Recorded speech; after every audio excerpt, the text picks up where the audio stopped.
I just want to say something personal before I start. Some of you may know over the recent period our friends in the media have not been as supportive as maybe we would like them to have been.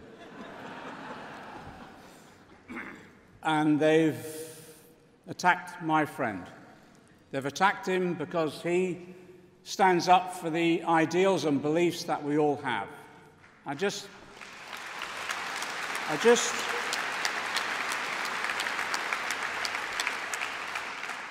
want to say, Jeremy, how proud I am of you for the dignity in which you've withstood that vilification.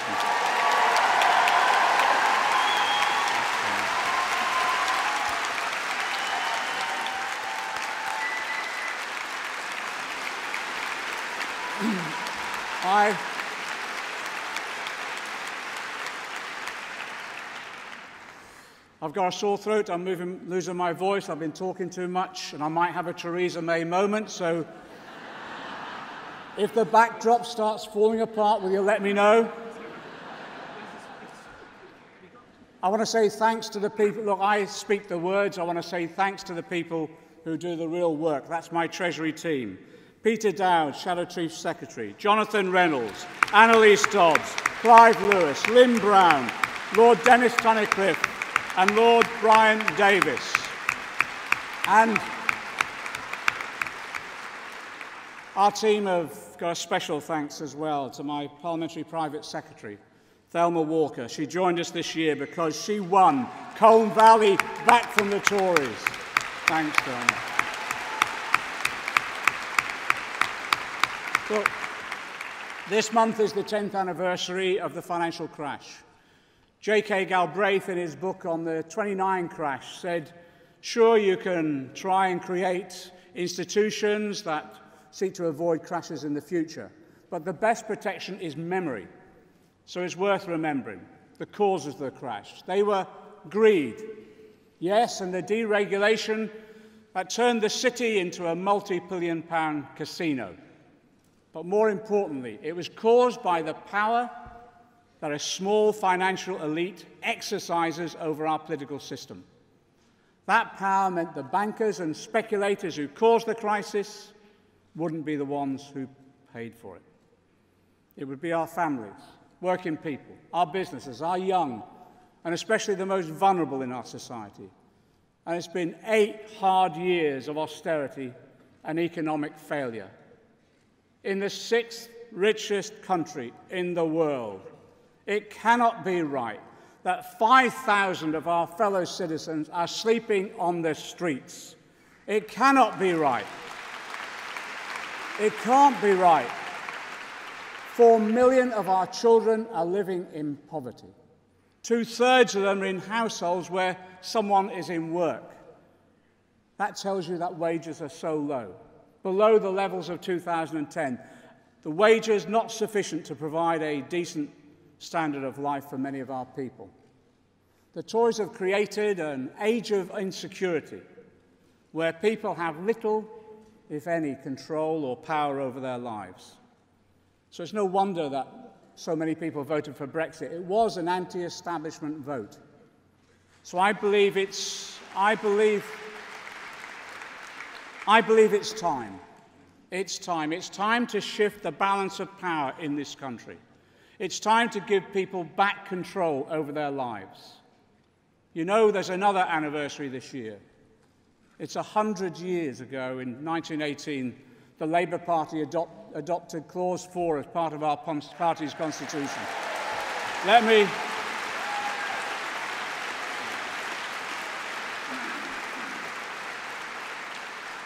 me remind you what it said: to secure for the workers, by hand or brain, the full fruits of their industry.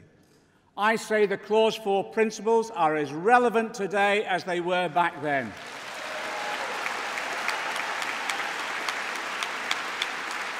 It is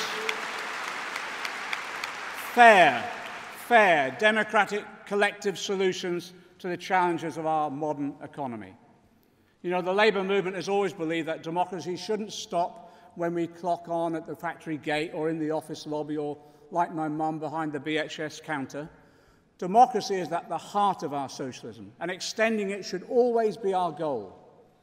Our predecessors fought for democracy in Parliament against the divine right of kings and the aristocracy. They fought for working people to get the franchise. Our sisters fought for women's suffrage in the teeth of ferocious opposition. And our movement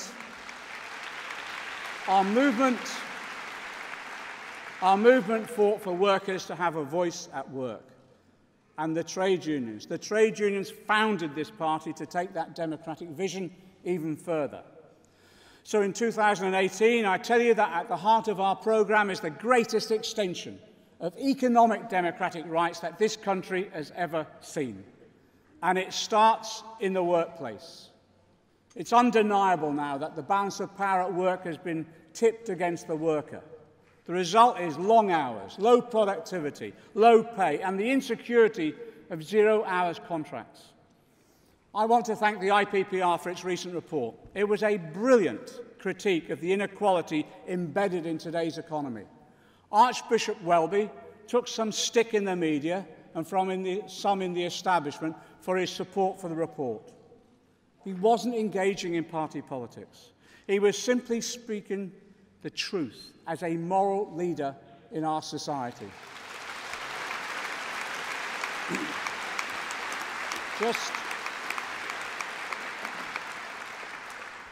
Just a few words of advice for the Archbishop. Archbishop, when they get round to calling you a Marxist, I'll give you some tips on how to handle it, okay?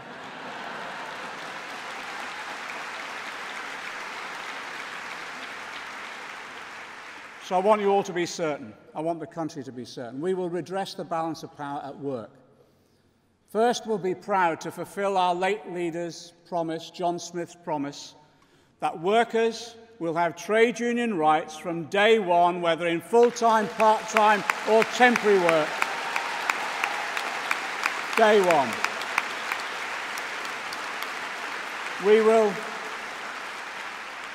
We will lift people out of poverty. We'll lift them out of poverty by setting a real living wage of £10 an hour when we go back into government. And wages will be determined by sectoral collective bargaining. And yes, we'll make it a mission of our government that we will tackle the continued scandal of the gender pay gap that hurts so many women within our society. No, real power comes from having the right to a collective say at work. Large corporations play a huge role in our lives, yet the decisions about the running of them are in the hands of a tiny elite. Employees who create the wealth have no say in the key decisions that affect their future. So after decades of talking about industrial democracy, Labour and government will legislate to implement it. And as Jeremy announced yesterday, a third of the seats on company boards will be allocated to workers so they have democratic rights at work again. Power also comes from ownership. We believe that workers who create the wealth of a company should share in its ownership, and yes, in the returns that it makes. Employee ownership increases a company's productivity and encourages long-term decision-making. So let me thank the Co-op Party, and in particular Gareth Thomas MP, for his ideas on how we extend common ownership within our society. And some of the ideas we're saying today. I can announce today we will legislate for large companies to transfer shares into an inclusive ownership fund. The shares will be held and managed collectively by the workers. The shareholders will give the workers the same rights as other shareholders to have a say over the direction of their company. And yes, dividend payments will be made directly to the workers from the fund. That means payments could be up to £500 a year. That's 11 million workers, each with a greater say and a greater stake in the rewards of their labour. True industrial democracy coming to this country. You know,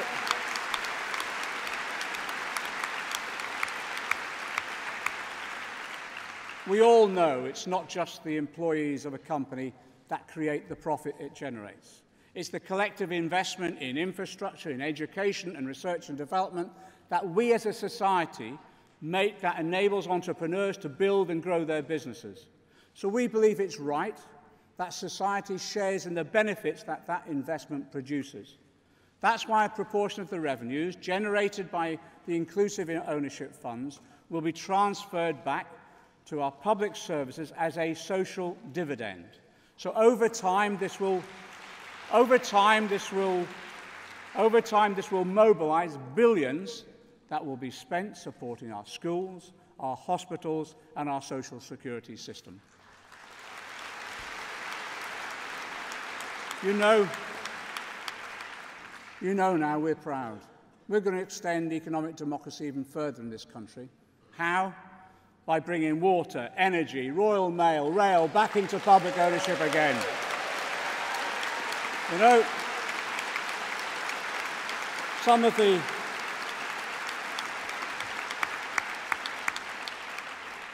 the press said the voters would be horrified. They couldn't have been more wrong. Public ownership has proved its popularity in opinion poll after opinion poll. But it's not surprising, is it? Look at the scandal of the privatisation of water. Water bills have risen 40% in real terms since privatisation. £18 billion has been paid out in dividends. Water companies receive more in tax credits than they actually pay in tax. And each day, enough water to meet the needs of 20 million people is lost due to leakages. With figures like that, we can't afford not to take it back into public ownership.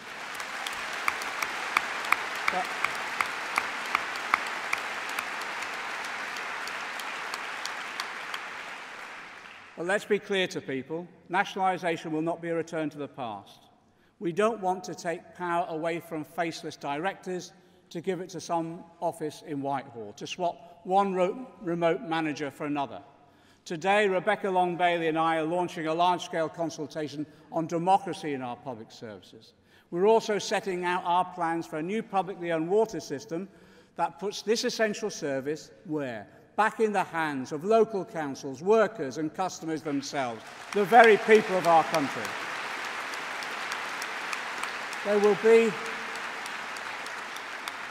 There will be unprecedented openness and transparency in how the industry will be managed in the future. We're ending, let's be absolutely clear, we're ending the profiteering in dividends, the vast executive salaries and the excessive interest payments that have been made that has sapped this sector. And the surpluses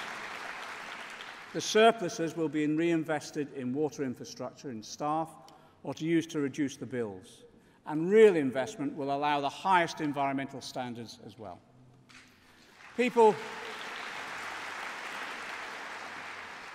message is clear. People have just had enough of being ripped off by privatisation. And that's why we've said, as you know, no more PFIs, and we'll bring them back in-house.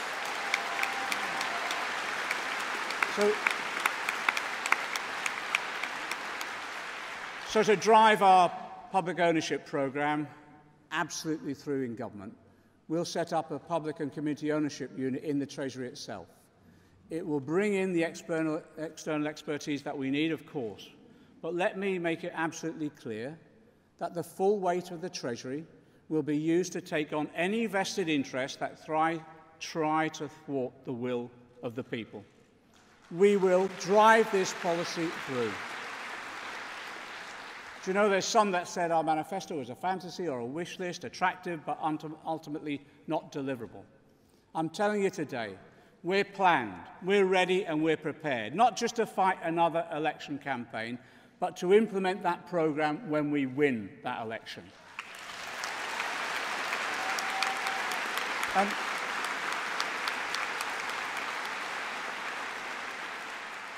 And when we will, we're going to take firm control of investment decisions by government. For too long, the establishment has used the Treasury as a barrier against putting power back in the hands of people. So we will reprogram the Treasury. We're going to rewrite its rule books how it makes its decisions about what and when and where to invest. We will end the Treasury bias against investing in the regions and the nations outside of London. And we'll make sure it assesses spending, all those spending decisions against the need to tackle climate change, to protect our environment, to drive up productivity and meet the investment challenges of the fourth industrial revolution. We need now to exert some people power over our tax system as well. Let me just say this. There are millions of businesses out there which deserve our respect and we will always support. They're responsible, ethical entrepreneurs who pay their taxes and support our community. They should know how proud we are of them. But there's a minority who don't live up to those standards. They avoid paying their taxes, yes, on an industrial scale. They're denying our hospitals, our schools and carers the resources that they need. The Tories' record on tackling tax avoidance and money laundering has been a disgrace. So we can't trust the Tories on this, but we shouldn't just wait until we get into government. We should act now. One way is to mobilise shareholder power to demand companies uphold basic tax justice standards. Numerous institutions, yes, from trade unions to churches and pension funds, have large-scale shareholdings in many of the companies that are continuing to avoid their taxes. So today I'm announcing my intention is to bring together these organisations to launch a shareholder campaign. We'll be demanding that companies sign up to the fair tax mark standards, demonstrating transparently that they pay their fair share of taxes. So the warning.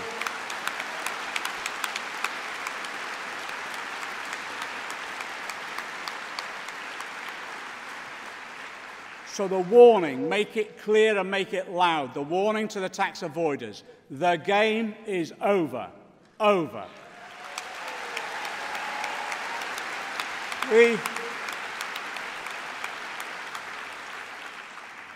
Recently, Gordon's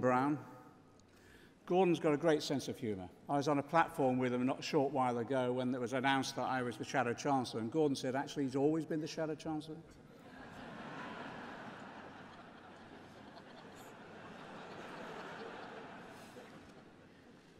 I have a lot of affection and respect for the man. Again, I want to say to...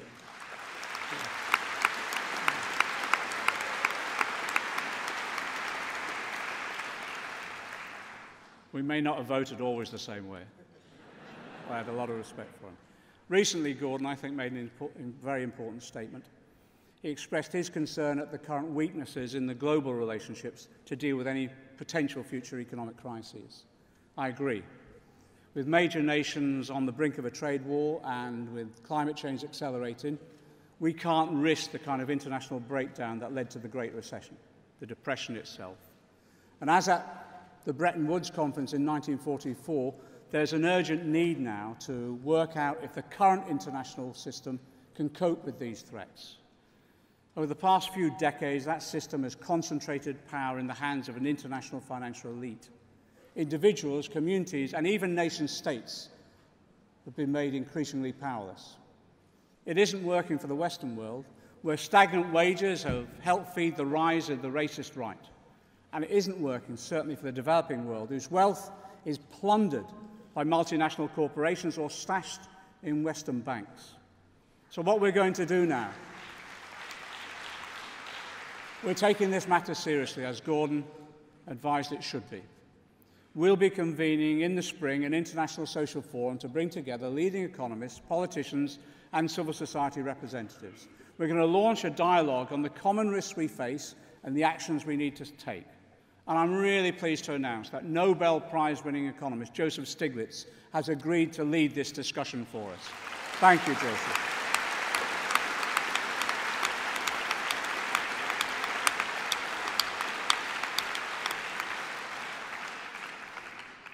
This leads us on inevitably to the urgent question of Brexit.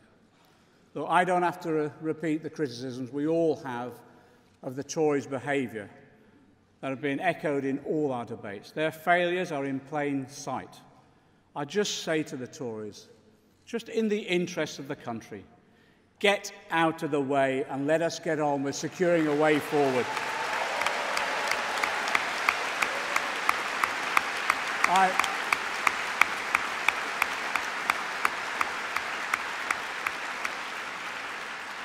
A way forward that will protect our economy, our jobs, and the standard of living of our people. If they don't do that, you know what my preference is. I want a general election. I want it soon. And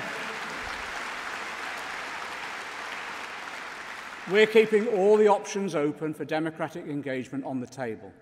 But look, I feel so strongly that these Tories should face the people. Face the people for the way in which they've recklessly put our country's future at risk over the last 2 years. More interested in fighting each other than fighting for this country.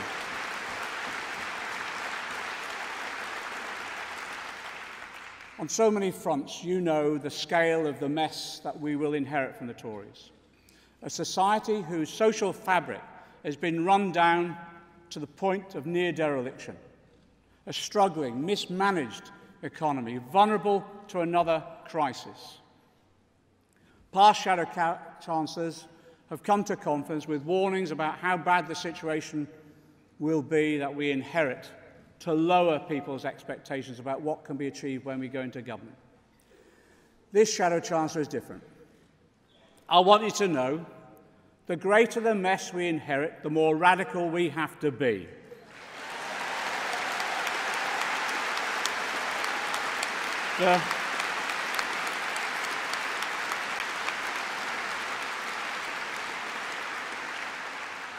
The greater the need for change, the greater the opportunity we have to create that change. And we will. We will. The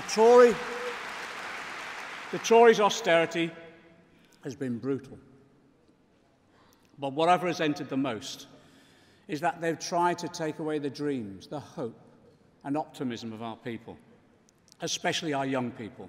That dream of building a better world. That dream of building a better world and passing it on to your children as previous generations have done. But they've failed to understand us. They've failed to understand that we have an unwavering faith that together people can change the world. And they need to understand we will not settle for anything less. Yesterday, the Tories, it was reported in the press that the Tories were drawing up secret plans for a quick general election. So the message from this conference is, bring it on. Bring it on. We're ready.